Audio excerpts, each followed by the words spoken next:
Viewers Tarsem जस्सड़ Punjabi के एक singer हैं, उनका एक सॉन्ग है, कहंदे रब नहीं चलाउंदा संसार नू, दुनिया चलावे Illuminati.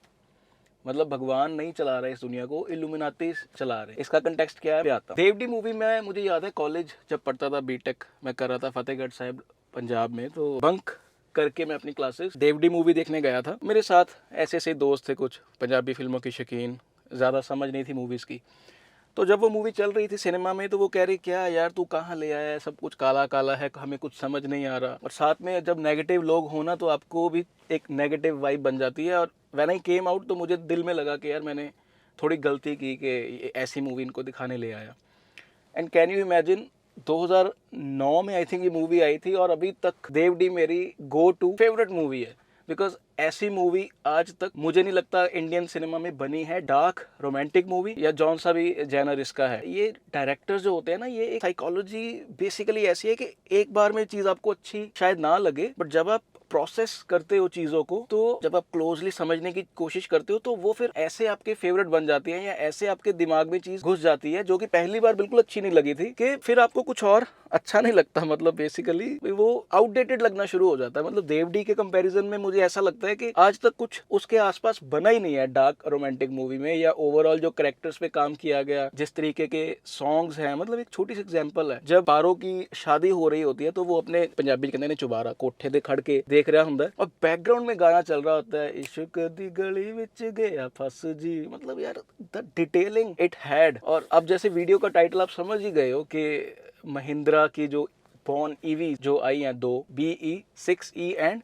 XEV9E। I am sorry, देखिए मैंने कार्स इन पर्सन देखी नहीं है, तो अगर नाम थोड़े से ऊपर नीचे हो जाए तो आप मुझे माफ कर दीजिएगा। महिंद्रा के थार को डिजाइन को लेके थोड़ा सा मैं क्रिटिकल रहा हूँ इन द पास्ट, और VW के साथ पार्टनरशिप को लेके भी I have been very vocal against it on Twitter. तो इट इज एक्सपेक्टेड के जो जिसको बोलते हैं ना कि करियर शुरू होने से पहले ही खत्म, तो आई एम श्योर कि ये जो ऑटोमोबाइल का करियर है ये शुरू होने से पहले ही खत्म है, but this is how it is. मेरे पास वैसे भी देखिए अभी होंडा का भी होने वाला है। I don't have time actually, but देखिए या तो सीरियस जर्नलिज्म हो सकता है या एक बीच वाला हो सकता है जिसमें थोड़ी सी नॉन सीरियस आप कह सकते हो, but at least you have a freedom to speak your mind. अब ट्विटर पे अगर कोई खोल के देखेगा मेरी प्रोफाइल तो I recommend 3XO over many other cars. तो लोग पूछते हैं आपने ये कार नहीं बोली, ये कार नहीं बोली, क्योंकि एटलीस्ट मेरे पास एक फ्रीडम है। जब मुझे किसी ब्रांड को कमियां निकालनी है तो मुझे कोई डर की बात नहीं है कि यार नहीं नहीं यार वो उनका PR का फोन आ जाएगा।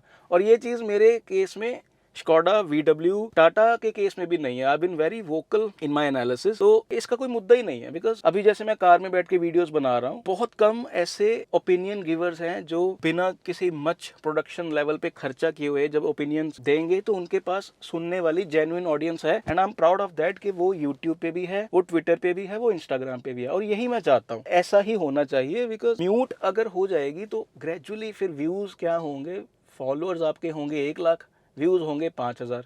अभी क्या है, फॉलोअर्स हैं 1 लाख के आसपास और व्यूज हैं 20, 30, 40 हजार के आसपास। तो मुद्दे पे आता हूँ। देवडी के साथ मैंने कंपेयर इसलिए किया बिकॉज जो पहले दिन ओपिनियन थी मेरी इन कार्स को लेके, मैंने एक ट्वीट भी किया था। ट्वीट मोस्टली हमारे वायरल होते हैं, बहुत ज़बरदस्त रीच है, पेनिट्रेशन है, पूरे पैन इंडिया में लोग पढ़ते हैं उस चीज़ को, बिकॉज आवाज़ यहाँ से निकलती है ना, दिल से। उसमें कोई बनावट नहीं होती, उसमें कोई कॉपी पेस्ट नहीं होता, उसमें कोई फिल्टर्स नहीं होते। तो मैंने बेसिकली इस ट्वीट में लिखा था कि इंडियन के जो कार डिजाइन हैं स्पेशली ईवीज को लेके, इसमें मैं थोड़ी सी कर्व का भी मैं कहना चाहूंगा। सुंदर है गाड़ी, बट मेरे वो ट्वीट का जो एक सार था वो ये था कि इंडियन ब्रांड्स में एक ग्लोबल लेवल की मेच्योरिटी में कमी है डिजाइन को लेके। जिस तरीके के कूपे डिजाइन भी डिजाइन किए जा रहे हैं या ओवरहैंग जो है पीछे वाला वो थोड़ा कम ज्यादा वो जेल नहीं होता अच्छे से। और जैसे आप देखें कि हुंडई की आयोनिक 5 या कुछ और ईवीज है, इवन MG ZS EV, वो एक सॉबर कार है। 10 में से 8 लोग उसको कभी डिजाइन के कारण रिजेक्ट नहीं करेंगे, वो ले लेंगे उसको। और आयोनिक 5 या जो किया की भी है, मुझे नाम नहीं याद उसका, इवन हमने VW की भी ID4 देखी, तो they look like nice modern design, या मैं कह सकता हूँ कि फ्यूचरिस्टिक नहीं, but something you will accept and you won't feel like oh यार ये तो की ले गया है, ये कहाँ से लेके उठा के लेके आयो चीज। तो मेरा मतलब था कि वेरी रेडिकल, बहुत रिस्क लेके डिजाइन बनाए जा रहे हैं। बट ये ओपिनियन मेरी पहले दिन थी जब बहुत ज्यादा इसकी वीडियोस नहीं आई थी, सिर्फ लॉन्च हुआ था, और वो लॉन्च इवेंट भी ऐसा था कि जैसे कैलकुलेटर के साथ शूट किया गया। तो ये ओपिनियन मैंने दी। और होता क्या है, ट्विटर पे मैं काफी एक्टिव रहता हूँ, देखता रहता हूँ चीजों को, यूट्यूब पे भी देखता रहता हूँ। तो 2-3 दिन I kept a very keen I on the products Mahindra के द्वारा ये जो प्रोडक्ट्स लाए गए हैं। पहले तो मैं आपको थोड़ा सा इसका बता दूं दूं कि जो 6E है उसकी प्राइसिंग निकाली गई है 18.90 लाख और 9E की प्राइसिंग जो निकाली गई है वो है 21.90 लाख। 6E बेसिकली compete करेगी कर्व के साथ, GZS EV के साथ and somewhat with the base variant of BYD Atto 3। और जो थोड़ा मैच्योर व्हीकल है 9E, थोड़ा सा दिखने में इट इज कंटेम्प्रेरी उसका सारा, हालांकि उस पर मैं आता हूँ और चीजों पे भी, वो फिर भी वैसा है कि जो 30+ है उनको अच्छा लगेगा। मैं 37 हूँ वैसे, तो वो उनके लिए मे भी बनाया गया है, बट वो थोड़ा एक्सपेंसिव है, काफी लंबा है, 4.8 मीटर की गाड़ी है, जो कि इन पर्सन आप मान के चलिए कि इनोवा से भी थोड़ी सी लंबी हो सकती है। तो ऐसी सी कुछ प्राइसिंग रखी गई है। बट सबसे बड़ी हाईलाइट इसकी है मेरे अकॉर्डिंग दो चीजें इन कार्स की। एक तो है इनके डिजाइन जो कि बहुत रेडिकल है। रेडिकल का मतलब किसी को पसंद आएंगे, किसी को नहीं आएंगे। अब हो क्या रहा है, जिसको पहले दिन पसंद नहीं आए थे, मेरे जैसे लोगों को, 37 का हूँ मैं, मुझे लगा था कि ये 6E जो है वो क्या सोच के बनाया गया है। बिल्कुल ही ऐसा लग रहा है कि जैसे वीडियो गेम की कोई गाड़ी है। बट अब देख देख के हो क्या रहा है कि I am so eager to see that car in person. और पहले दिन मुझे लगा था कि ये इंटीरियर में क्या किया गया है ऐसे, इतना ज्यादा, मतलब how will you live with such a thing. But अभी जब मैं वीडियोस देख रहा हूँ ऑटो कार, गगन चौधरी जी की, विकास योगी जी की, अभी गिकी रंजीत सर की भी आ गई है, and I am feeling like कि यार वो कार शोरूम में आई और मैं देख के आऊँ। तो जो मैंने शुरू में कहा था कि जो पंजाबी गाना है दुनिया चलाऊंदे इल्यूमिनाती, तो ये डिजाइनर्स जो हैं इनके पीछे जो सोच है, महिंद्रा के पीछे जो गाड़ियां बनाने वालों की, ये इल्यूमिनातीज हैं। इन्होंने नवज पकड़ लिया है कहीं ना कहीं, मुझे लगता है लोगों की, कि ऐसा कुछ बना दो कि एकदम से बाकी चीजें सीधी 1960 की लगने लगी। अभी मैं अपनी ये टी रॉक में बैठा हुआ हूँ, सॉबर लुक्स एवरीथिंग, बट दिमाग में देखिए मेरे वो 6E घूम रही है। एंड एज आई सेड कि अगर मेरा कोई वो पहले दिन वाला ट्वीट देखेगा, और ये ट्वीट मैंने उसके 2 दिन बाद किया है, जिसमें मेरी ओपिनियन थोड़ी सी चेंज्ड है।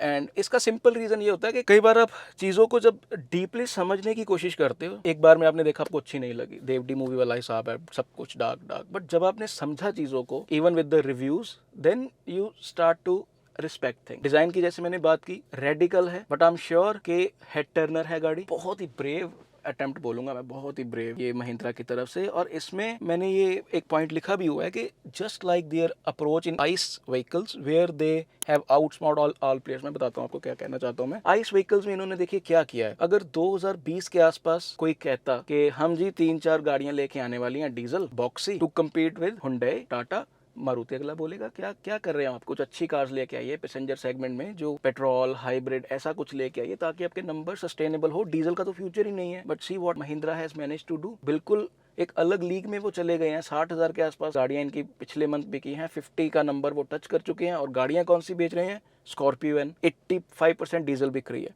700 इन्होंने निकाली, 70% वो डीजल बिक रही है। थार रॉक्स की काफी एक अच्छी वाइब बनी हुई है। थार जो रेगुलर थी 3 डोर, उसके कितने अच्छे नंबर्स निकाले। तो महिंद्रा के पास कुछ ऐसी रिसर्च है जो बाकियों के पास नहीं है। और ऑब्वियसली ये कुछ ऐसा तो है नहीं कि 2020 में इनके दिमाग में आए कि हम ऐसी कार्स बनाते हैं। ये इनके पास कुछ 5-6 साल पहले की रिसर्च रहती है कि 2024 में लोगों को क्या चाहिए होगा, 2025 में लोगों को क्या चाहिए होगा। And similarly with these 2 EVs, suddenly क्या इन्होंने किया है, what they have managed to do is, आपके दिमाग में एक फोमो फैक्टर तो आ जाएगा। मतलब आज की डेट में अगर मैं जा रहा हूँ, मेरा कुछ बजट है 20-22 लाख का, जिसमें मैं I thoroughly respect cars like MG ZS EV and curve, काफी अच्छी है, टेस्ट ड्राइव या रिव्यू उसका चैनल पे है, मजेदार गाड़ियां हैं। 55 kWh की बैटरी है, MG ZS EV में भी इसकी आसपास होगी, 350-400 किलोमीटर के आसपास इसकी real time range. But what Mahindra has done is इतना डिफरेंट चीजों को बना दिया है इनसाइड आउट, कि आपको साथ में 59 kWh की बैटरी दे दी है, जिसमें सेल्स जो हैं वो आई बिलीव BYD के हैं।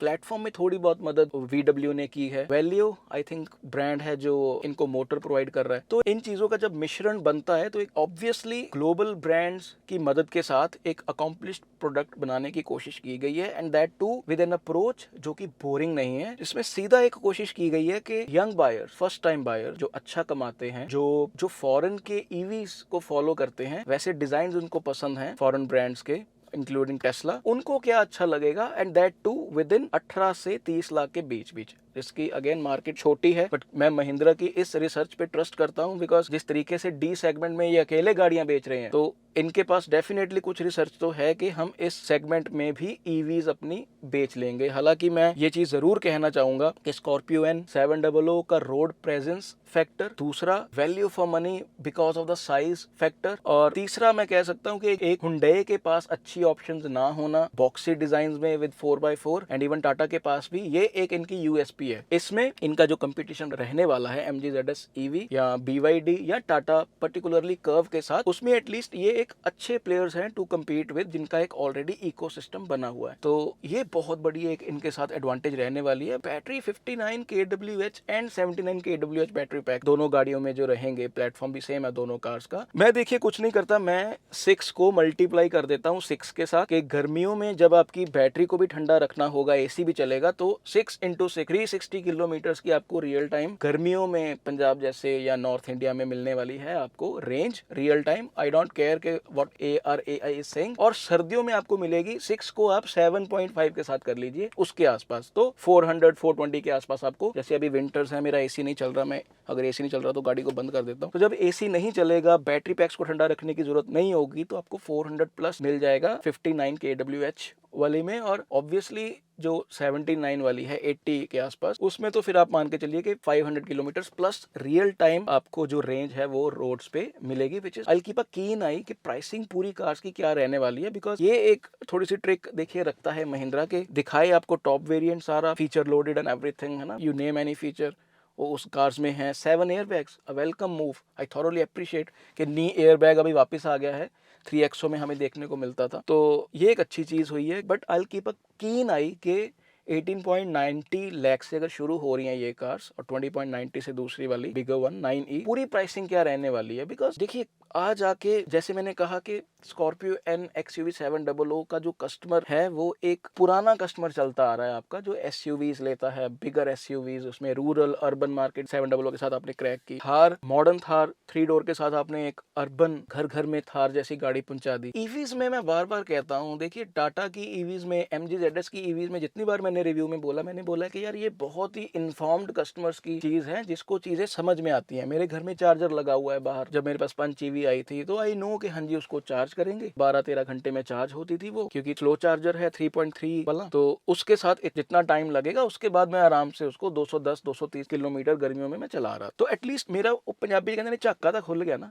एटलीस्ट मेरा वो डर तो निकल गया कि तार को लगा के चार्जिंग पे लगाना है, टिक की आवाज आएगी, गाड़ी चार्ज हो जाएगी। और मुझे उसकी लिमिटेशंस पता है कि मैंने उसको पटियाला तक तो आन जान मैं कर सकता हूँ, बट अगर अमृतसर करना है तो मुझे ऐप में देखना होगा कि फास्ट चार्जर कहाँ अवेलेबल है। और ऐसा नहीं है कि मैं चार्जर इधर घर में ही भूल गया और चार्जर साथ में है ही नहीं। और अगर अमृतसर जा रहा हूँ तो वहां पे भी मुझे पावर प्लग किसी के घर में मैं अगर जा रहा हूँ तो चार्ज कर सकता हूँ कार। तो एक बेसिक नॉलेज देखिए, वो इतना आसान नहीं है कि आप अपने काम में व्यस्त हैं, पेट्रोल डलवाया, तो लिमिटेशंस तो देखिए you need to understand. But I understood, but वो कार थी 210 किलोमीटर रेंज वाली, 250 तक आप मान लीजिए विंटर्स में, 270 तक। बट ये कार जो है रियल टाइम रेंज इनकी है जो, वो 350 किलोमीटर, 400 किलोमीटर, 500 किलोमीटर बिगर पैक जो 79 kWh का है। तो ऑब्वियसली फिर ना केवल शहर के लिए, बल्कि जो आपके रेगुलर रूट्स रहते हैं, कहीं किसी ने अगर 150 किलोमीटर का रोज आन जान करना है टू एंड फ्रो, तो such a great option I will say. But अभी देखिए जो प्रोडक्शन यूनिट्स वो नहीं थे, रिव्यूज जो हमने देखे हैं वो, उसमें आप कह सकते हैं कि एक प्रोटोटाइप, जस्ट प्रोडक्शन लेवल के नीचे वाला आप कह सकते हैं कि फाइनल फिनिशिंग जो है वो इसमें रहती है। तो कुछ कमियां पेशियां जो मैंने रिव्यूज देख के नोटिस की है, मैं उसकी भी बात करना चाहता हूं। बट उससे पहले आई वुड लाइक टू से फ्यू थिंग्स जो कि जरूरी हैं, जो मैंने अपने जो पॉइंट्स कवर किए थे उसमें ट्वीट में, वो मैं बताना चाहता हूं, जो कि बहुत जरूरी है। अच्छी चीजें, ब्लेड टेक्नोलॉजी है सेल्स की, जिसका मतलब दे आर वेरी सेफ। आपको किसी चीज़ का कोई ज़्यादा डर नहीं रहना चाहिए कि जैसे हम कुछ इंसिडेंट सुनते हैं कि ईवीज को कुछ फायर का खतरा रहता है। ब्लेड इज समथिंग जो टेस्ला भी यूज़ कर रहा है, BYD भी यूज़ कर रहा है, और सेम चीज़ जो है वो महिंद्रा की कार्स में भी दी गई है। लाइफ टाइम वारंटी की मैं बात करना चाहता हूँ, फर्स्ट टाइम जो रजिस्टर करेंगे उनके लिए। इसके अलावा 4 disc brakes as standard, 7 airbag standard है कि नहीं, I am not sure about it. और ऐसा डिज़ाइन, ऐसा इंटीरियर है कि 50 लाख के आसपास जो ऑन रोड पड़ती है आयोनिक 5, जिसकी रेंज भी लगभग सेम है, वो अभी मतलब कोई क्यों लेगा, या उसके दिमाग में एक बार जरूर होगा कि मुझे भी उतनी रेंज वाली कारें मिल रही है जो 79 kWh वाली गाड़ी 30 लाख के नीचे नीचे महिंद्रा प्रोवाइड कर रहा है। तो ऐसी चीजें, ये साइकोलॉजिकल गेम्स जो है ना, ये बहुत आगे आई एम श्योर के कंफ्यूज करने वाली हैं EV बायर्स को। इसके अलावा बैटरी पैक्स में बात कर चुका हूँ, 140 एंड 170 किलोवाट की जो DC चार्जर है उसको सपोर्ट करते हैं, जिसका मतलब है कि अगर इस चार्जिंग कैपेसिटी वाले चार्जर्स अगर इंडिया में आ जाएंगे तो ऑब्वियसली आधे घंटे के आसपास मुझे लगता है कि आपकी पूरी गाड़ी चार्ज हो जाएगी। और अभी भी 20 मिनट्स में ये क्लेम किया जा रहा है कि आपकी गाड़ी 80% तक चार्ज हो जाएगी, बिकॉज 140 एंड 170 किलोवाट की डायरेक्ट चार्जिंग जो है डीसी चार्जर जो है वो सपोर्ट करता है। मुझे लगता है कि जो टाटा या एमजी के हैं वो 70 के आसपास डीसी चार्जर जो है वो सपोर्ट करते हैं। तो ऐसी चीजें जो होती है ना वो कंपटीशन को बहुत कंफ्यूज कर देती हैं। मतलब वो literally they must be scratching their heads कि ये कैसे पॉसिबल है, महिंद्रा एक ऐसा पैकेज कैसे प्रोवाइड कर पा रही है 30 लाख के नीचे। Will they be making any profit? कहीं ऐसा तो नहीं कि बेस वेरिएंट किसी को मिले ही ना, क्योंकि ये चीज हम स्कॉर्पियो एन या XUV 700 के केस में भी देख चुके हैं। तो ये भी देखने वाला होगा। सबसे इंपॉर्टेंट चीज इनका जो टॉर्क है 380 Nm का, जिसमें 7 सेकंड्स के आसपास 0 to 100 ये क्लेम कर रहे हैं, तो टॉर्क बिल्कुल वैसा ही है जो आपको इनकी आइस व्हीकल्स जो हैं 2.0 टर्बो पेट्रोल एंड 2.2 डीजल में जैसे हम देखने को मिलता है कि 350 के प्लस ही रहता है टॉर्क। तो ताकत की कमी नहीं होने वाली। वीडियोस में भी इन्होंने दिखाया कि कैसे आई थिंक 11 टन का ट्रक जो है वो पुल कर रही थी इनकी BE6E। तो ये चीजें देखिए, Mahindra is very smart in that कि मार्केटिंग में वो कोई कमी नहीं छोड़ते। लाइव क्रैश टेस्ट करके दिखाया गया। तो ये बहुत अच्छी चीजें होती हैं जो कि एक छाप छोड़ जाती हैं एक पोटेंशियल कस्टमर के दिमाग में। बाकी लाइफ टाइम वारंटी की मैं बात कर चुका हूँ। डिलीवरीज जो होंगी वो फेब में शुरू होंगी। और कुछ कमियां जिसमें मैंने बात की कि फिट एंड फिनिश, हाँ चलिए, मुझे कमियां ऐसा नहीं है कि मैं सारा ये पॉइंट्स मैं आपको कोशिश करता हूँ कि बिना देखे बता दूं। जो मुझे हल्का फुल्का लगा, देखिए प्लीज आप गुस्सा मत करिएगा। इट इज वेरी इंपॉर्टेंट कि कमियों की बात भी की जाए ताकि फीडबैक जो है वो ऑनेस्टली ब्रांड्स तक पहुंचे। आई एम श्योर के वो वीडियोस वगैरह देख ली होंगी उन्होंने, जो गगन चौधरी जी, विकास जी या और जो जर्नलिस्ट उन्होंने डाली। तो मैंने जो नोटिस किया है, एक तो लेफ्ट साइड पे जो ये ऐसे इसका 6E का आ रहा है इधर से, उसमें थोड़ा सा मिसअलाइंड मुझे लगा। दूसरा जो वीडियोस में मैंने देखा है कि जब डोर को आप बंद करते हो तो because there is some kind of ribbon, तो वो जब आप ज्यादा जोर से खींचते हो तो वो फिर से खुल जाता है। एक्सेलरेट जब आप कर रहे थे तो हॉर्न बजता है, right. Cooled glove box I believe नहीं दिया जा रहा। जो स्पेयर व्हील है, thankfully spare wheel is provided, but वो बहुत पतला है। फ्रंट में मैंने नोटिस किया है कि जो ए पिलर आ रहा है वो कुछ एंगल से ऐसा लगता है कि जैसे थोड़ा सा मिसअलाइंड है। बट अगेन, क्योंकि मैंने कार इन पर्सन नहीं देखी, सिर्फ आप ये मान के चलिए कि ये डिजिटल एक्सपीरियंस जो मेरा रहा है, मैंने वीडियोस देखी हैं आपके जैसे, उसके बिहाफ पे मैं आपको कह रहा हूँ। ड्राइव के दौरान जो सस्पेंशन की थर्ड है वो सुनाई दे रही थी जो रिव्यूअर्स हैं उनको, एंड जो सस्पेंशन भी है it is on the harder side. हालांकि उस पर अगर फीडबैक जाएगी तो ब्रांड ऑब्वियसली बहुत इजीली इस पे काम कर सकता है। और जैसे कूपे डिजाइन की एक प्रॉब्लम रहती है जो मैंने कर्व में भी बताई थी कि जब आप IRVM से पीछे देखते हो तो वो आपको बहुत लिमिटेड सी रहती है विजिबिलिटी। तो वो चलाते समय आपको या तो 360 डिग्री कैमरा खोलना होगा, रिवर्स कैमरा खोलना होगा, तो वो भी एक कुछ लिमिटेशंस रहती हैं। 6E का पर्टिकुलरली मुझे ऐसा लगता है कि पीछे वाला ओवरहैंग बहुत ही कम है। जो पीछे टायर खत्म होता है ना, उसके पीछे इतनी जगह होनी चाहिए। मतलब चलिए, मैं वैसे कौन होता हूँ ये कमेंट करने वाला जब डिजाइन की चर्चे हो रहे हैं, बट कुछ एंगल्स से गाड़ी काफी ऑड लगती है। और जो 9E है या इवन 6E भी, फ्रंट से पीछे से काफी एरिया जो है ना वो थोड़ा सा प्लेन जेन बना दिया, बिल्कुल ही ब्लैंक। अगर आप आयोनिक 5 का डिजाइन देखें तो it's a near perfect design, और वो इतनी एस्पिरेशनल वैल्यू है गाड़ी की। जितनी बार भी मैं सड़क पे देखता हूँ मुझे लगता है कि यार काश ये 30 लाख के नीचे हो ताकि मैं ऐसा कुछ प्लान कर सकूं ईवी में, बट वो है ही बहुत महंगा। क्योंकि इसका रीजन ये है कि अगर आप फ्रंट में भी देखें तो उन्होंने आइस व्हीकल जैसे ही सब कुछ ब्लैकन किया गया है, बहुत स्मार्टली उसके फ्रंट लाइट्स बनाए गए हैं, और कंटेम्प्रेरी होते हुए भी वो गाड़ी एक अलग फील देती है जैसे वो 2030 की गाड़ी है। ये गाड़ियां तो महिंद्रा की तो लग रही हैं 2050 की कार्स हैं जैसे, खास करके 6E। तो वो एक मैं चाहता हूं कि ऐसा कुछ जो है ना वो 20 लाख से नीचे कोशिश तो करके देखें कि जिसने रेडिकल डिजाइन की तरफ जाना है तो उनके पास 6E जैसी कार हो, बट जिन्होंने थोड़ा कंटेम्प्रेरी, थोड़ा सोबर, उनके पास एक आयोनिक 5 जैसी कार हो। हालांकि ठीक है, ग्राउंड क्लियरेंस थोड़ी सी बढ़ा दें इंडिया के अकॉर्डिंग या जो भी महिंद्रा को लगता है। व्यूअर्स, एक और पॉइंट मैं ऐड करना चाहता हूँ विच इज एक्सट्रीमली इंपॉर्टेंट। वो ये है कि शिरीष चंद्रन सर की मैंने वीडियो देखी जिसमें AC के कंट्रोल्स, डेडिकेटेड बटन तो नहीं है। वो तो देखिए बहुत ही गलत ट्रेंड बनता जा रहा है कि डेडिकेटेड बटन ना होना। ये मेरी T-Roc में है, क्रेटा में बहुत अच्छे से दिए जाते हैं ऐसी कार्स में, जो कि होने भी चाहिए ताकि आप एक जो प्रैक्टिस आपको रहती है कि फटाफट ऑन ऑफ कर दिया, फैन स्पीड जो है बढ़ा दी, कम कर दी, टेम्परेचर को सेट कर दिया। डेडिकेटेड बटन्स नहीं हैं। मैं टाटा की कार्स में ये कंप्लेंट करता हूँ कि यूनिट्स जो रहते हैं आपके वो दिखते नहीं है। यूनिट्स का बटन तो है बढ़ाने का, बट यूनिट्स आते हैं आपके स्क्रीन पे। बट इसमें थोड़ी सी तो लिमिट क्रॉस होती जा रही है डिजिटलाइजेशन की, कि स्क्रीन पे आइकॉन्स बने हुए हैं and you need to swipe that away to see the AC controls. तो ये एक थोड़ा सा नेगेटिव पॉइंट लगा मुझे कि चलिए आपने नहीं देने physical button, but dedicated digital button तो दीजिए। दूसरा देखिए, ये चीज़ रिव्यूअर्स ने भी मेंशन की है with due respect to Mahindra के जो अभी 700 हैं स्कॉर्पियन है, ये काफ़ी इनके जो शुरू में देखिए हल्के फुल्के कुछ जो निगल्स रहते हैं उसको आयरन आउट कर दिया गया है, बट इतने ओवर इलेक्ट्रॉनिक, मतलब you touch anything it is electronic.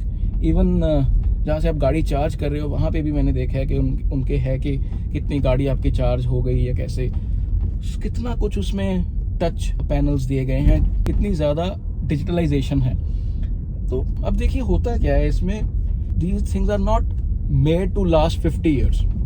Mechanical चीज़ आपकी ख़राब नहीं होगी, ठीक है। ये जो स्विच है, ये ऑन ऑफ वाला, लाइट्स वाला है ना, ये जो पावर विंडोज़ भी हैं काइंड ऑफ, चलिए ये मैकेनिकल और उसका कॉम्बिनेशन है। ये जो ऑटो फोल्ड मिरर है ये इलेक्ट्रिक है, ठीक है। जब मैंने इसको जॉयस्टिक के साथ एडजस्ट करना होता है, बट मेरे पापा वाली गाड़ी में क्या है, एक स्टिक लगी हुई है, उसको ऐसे ऐसे घुमा दो, उसका तो जाना ही नहीं है कुछ।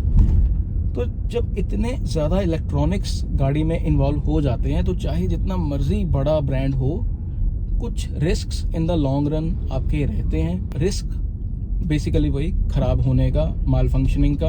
और मुझे पर्सनली जो 9E की जो स्क्रीन 3 दी गई है वो बहुत चाइल्डिश लग रही है देखने में, आई एम सॉरी। और मैंने एक वीडियो में भी देखा है रिव्यूअर की कि वो गाड़ी चला रहे हैं और तीसरी स्क्रीन में जो है वो यूट्यूब की वीडियो चल रही है, आई थिंक वो गगन चौधरी जी की वीडियो थी। वो मुझे इतना जचा नहीं है। देखिए मुझे शायद ओवर द टाइम 6E का इंटीरियर मैं ज़्यादा अप्रिशिएट कर रहा हूँ, वो 9E का वो चाहते तो 2 रख के ख़त्म कर सकते थे, it would have been similar to 700 yet very modern. But 3 वाला वो लग रहा है कि थोड़ा सा कैरी अवे महिंद्रा के डिज़ाइनर जो हैं वो हो गए। बट इसमें एक over dependency on digital things वो कुछ सही नहीं है। मैं आपको हंसी की बात बताता हूँ। अब ये जो मेरी जो कार है, ये मैं चला रहा हूँ T-Roc, अभी 41,000 किलोमीटर के आसपास में चला चुका हूँ, 42,000 बेसिकली। और इसको कितना टाइम हो गया लिए हुए, 4 साल से ऊपर हो गए हैं। ऐसा नहीं है कि कुछ इलेक्ट्रॉनिक की कोई मेजर प्रॉब्लम आई है, बट छोटा मोटा क्या चलता रहता है। इसका जो टाइम है स्क्रीन का वो अपने आप ही रीसेट हो जाता है, अपने आप ही। अभी रैंडमली ये दिखा रहा है कि 6:48 बजे हैं, जबकि टाइम हो रखा है 1:05। या कभी कभी क्या आता है इसमें एरर आ जाती है सामने कि आपका फ्रंट सेंसर जो है वो माल फंक्शन कर गए हैं, बट जब गाड़ी रीस्टार्ट करो बिल्कुल ठीक। ये मतलब ऐसे 2-3 बार हो चुका है। एक बार ये मेरी स्क्रीन बिल्कुल ब्लैंक आउट कर गई, अगले दिन मैंने स्टार्ट की, गाड़ी बिल्कुल ठीक। ये एक यहाँ पे SOS है, ये कभी कभी रेड हो जाता है, जिसमें लिखा आ जाता है कि तुरंत गाड़ी को आप वर्कशॉप लेके जाओ। ये नहीं बता रहा कि क्यों लेके जानी है वर्कशॉप, बट लेके जाओ, उनको जाके बोलो कि आ गया हूँ सर मैं यहाँ पे, ये रेड हो गया था। तो और देखिए ये चीज़ें लेकिन मेरी पोलो में या स्लाविया के मिड वेरिएंट में तो नहीं है ऐसी प्रॉब्लम्स कुछ। तो मुझे personally over dependability on electronics अच्छी नहीं लगती। बट मैं 37 का हूँ, मैं अभी धीरे धीरे बूमर अंकल बनता जा रहा हूँ, ठीक है।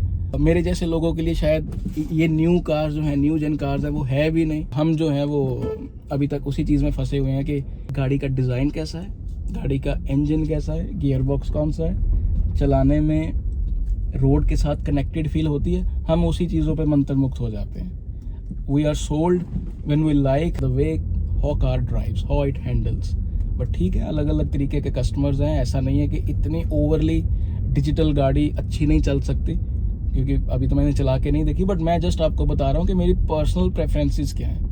और लास्ट बट नॉट लीस्ट, जैसे मैंने कहा 18 लाख से ऊपर डी सेगमेंट में जब आप टच करते हो तो मार्केट बहुत स्क्वीज्ड है। ऐसा नहीं है कि कर्व ईवी कोई लोग लाइनों में लग के ले रहे हैं या MG ZS EV लोग लाइनों में लग के ले रहे हैं, 700 स्कॉर्पियन दे रहे हैं, there is no question about that. But overall एक बहुत बढ़िया अटेम्प्ट है महिंद्रा की तरफ से। एंड ये देखने वाला होगा कि जब बुकिंग्स ओपन होंगी तो क्या रहने वाला है, बिकॉज EVs में it's not easy to create the hype like in ICE vehicle. पढ़े लिखे कस्टमर्स, शहरों के कस्टमर्स ही अभी तक ले रहे हैं, बिकॉज इंफ्रा पे कोई ज़्यादा सरकार की तरफ से काम नहीं किया गया। अभी भी अगर हाईवेज पे आपको जाना होगा तो बहुत ज़बरदस्त प्लानिंग आपको चाहिए। बट ये एक चीज़ आई एम श्योर कि चलिए शुरुआत जो हुई है वो ऐसी हुई है कि सभी को एक अफड़ा दफड़ी पड़ गई होगी कि यार ये क्या हो गया। मतलब MG विंडसर जो है मैं इतनी ज्यादा अभी देख रहा हूँ। और इससे मैं ये भी कहना चाहता हूँ कि 18 लाख से नीचे अगर कुछ 50 kWh और कंटेम्प्रेरी डिजाइन में भी बॉक्सी थार जैसा, मे बी समथिंग लाइक मेरे सामने क्रेटा खड़ी है वैसा सा कुछ, अगर ऐसा करता है महिंद्रा के 16 लाख के नीचे वाले कस्टमर्स को भी हम टारगेट करें। 400 है आपके पास, yes, but a fresh design under 16 lakh that should compete with Nexon, Windsor, Punch EV, जो कि definitely Mahindra will be working on that. अभी तो सिर्फ शुरुआत हुई है, अभी से हम कोई कंक्लूजन नहीं निकाल सकते, बट EV स्पेस आने वाले 2-3 साल में बहुत इंटरेस्टिंग होने वाली है because of the players like Mahindra. अभी तक 2-3 प्लेयर्स ही इसमें डोमिनेंट थे. It will be really interesting जब मारुति और हुंडई भी इसमें फुल अपनी तैयारी के साथ आ जाएंगे, क्योंकि जैसे कैफे 3 नॉर्म किक इन करेंगे तो बहुत मुश्किल होने वाला है ब्रांड्स के लिए डीजल गाड़ियां बेचना. उस पर मैं अलग वीडियो बनाऊंगा कि कैफे 2 नॉर्म्स के कारण फाइन्स लगे हैं महिंद्रा को, हुंडई को, तो वो एक्चुअली एक अलग बात है, उस पर मैं शॉर्ट वीडियो भी डालूंगा. बट ओवरऑल यही देखिए मेरी ओपिनियन थी. मेरी पहले दिन ओपिनियन थोड़ी डिफरेंट थी, आज मेरी ओपिनियन डिफरेंट है. आई एम ईगरली लुकिंग फॉरवर्ड कि ये गाड़ी शोरूम में आए या सड़कों पे हमें दिखे, ताकि मैं भी उसको देख सकूं कि इन पर्सन कार्स कैसी हैं. जिनको मैं सबसे ज्यादा एडमायर करता हूं, गीकी रंजीत सर को, उनकी ट्विटर पे मेरी वार्तालाप हुई and he speaking high volumes about the car, क्योंकि उन्होंने वो गाड़ी चला के भी देखी दोनों कार्स. और 6E के लिए वो कह रहे हैं कि मेरी वाइफ कह रही है कि हम जो हमारी एग्जिस्टिंग ईवी है नेक्सॉन ईवी, उसको रिप्लेस नहीं कर सकते इसके साथ. तो that says a lot because चलिए मैं बहुत उनकी रिस्पेक्ट करता हूँ. बाकी आपकी क्या ओपिनियन है इन कार्स के बारे में, ये वीडियो कैसी लगी अपनी कमेंट से मुझे जरूर बताएं. Keep supporting, keep loving, visit wallclub.com. Thank you so much.